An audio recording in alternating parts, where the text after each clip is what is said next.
नमस्कार। झारखंड, जिसका मतलब ही है जंगलों की धरती। कभी सोचा है कि ये लैंडलॉक्ड स्टेट आखिर चारों तरफ से किन किन राज्यों से घिरा हुआ है?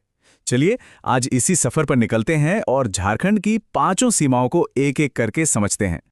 तो सवाल यही है कि जंगलों की धरती आखिर घिरी कैसे है, और इसका पता हम एक बड़े ही दिलचस्प तरीके से लगाएंगे। एक उल्टी गिनती में सबसे छोटी सीमा से शुरू करेंगे और सबसे लंबी तक जाएंगे।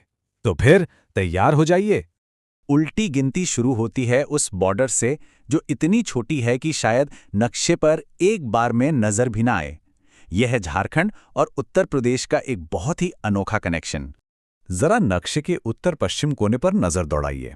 बस वहीं पर एक छोटी सी जगह पर झारखंड उत्तर प्रदेश को छूता है और यही है हमारी लिस्ट में नंबर 5 पर। और इसकी लंबाई सुनकर हैरानी होगी, सिर्फ 12 किलोमीटर। जी हां, बस 12 किलोमीटर। ये इतना छोटा है मानो दो बड़े राज्य बस एक दूसरे को छू कर निकल रहे हों। तो इसकी खासियत क्या है?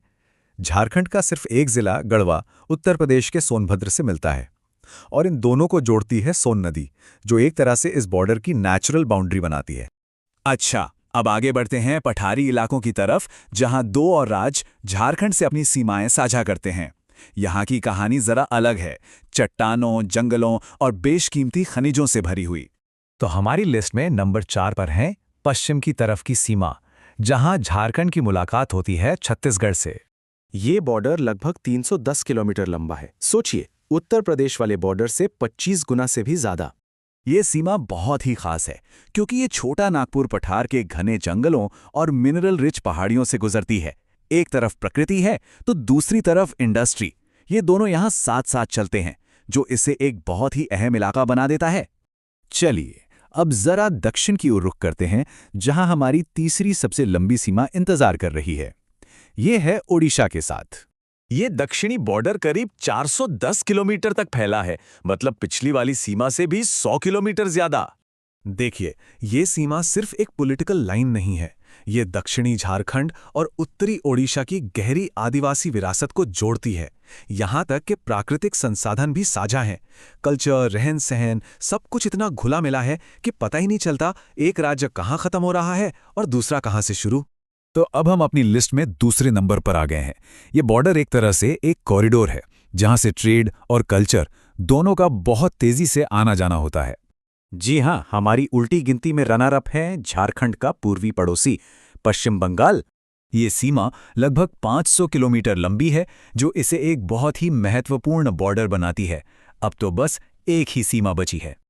ये बॉर्डर अविश्वसनीय रूप से डायनामिक है। इसका कुछ हिस्सा तो खूबसूरत सुवर्ण रेखा नदी से बना है, जिसका मतलब है सोने की लकीर।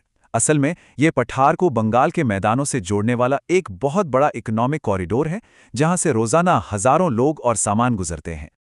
और अब आखिरकार हम उस सीमा पर पहुंच गए हैं, जो ना सिर्फ सबसे लंबी है, बल्कि जिसकी जड़ें इतिहास में बहुत बहुत गहरी हैं।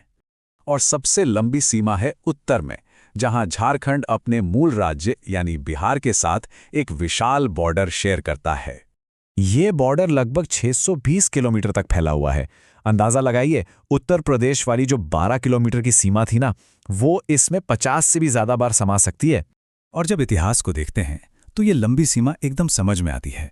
15 नवंबर साल 2000 में झारखंड को बिहार के ही दक्षिणी हिस्से से अलग करके एक नया राज्य बनाया गया था। इसी साझा इतिहास की वजह से आज भी दोनों राज्यों में एक गहरा रिश्ता है। झारखंड के 10 जिले इस उत्तरी सीमा पर बसे हैं और यहाँ के लोगों के बिहार के साथ गहरे कल्चरल, भाषाई और यहाँ तक के पारिवारिक रिश्ते भी हैं। तो कहानी कुछ ऐसी है, एक तरफ उत्तर प्रदेश के साथ सिर्फ 12 किलोमीटर का एक छोटा सा टच पॉइंट है और दूसरी तरफ बिहार के साथ 620 किलोमीटर का एक ऐतिहासिक जुड़ाव। ये चार्ट साफ साफ दिखाता है कि इन सीमाओं की लंबाई में जमीन आसमान का फर्क है। और हम आपको इसी सवाल के साथ छोड़े जाते हैं। ये जो सीमाएं हैं, ये सिर्फ नक्शे पर बनी लकीरें तो हैं नहीं। ये जमीन पर लोगों की जिंदगी, उनके कल्चर, उनकी अर्थव्यवस्था को असल में कैसे आकार देती हैं। सोचने वाली बात है ना?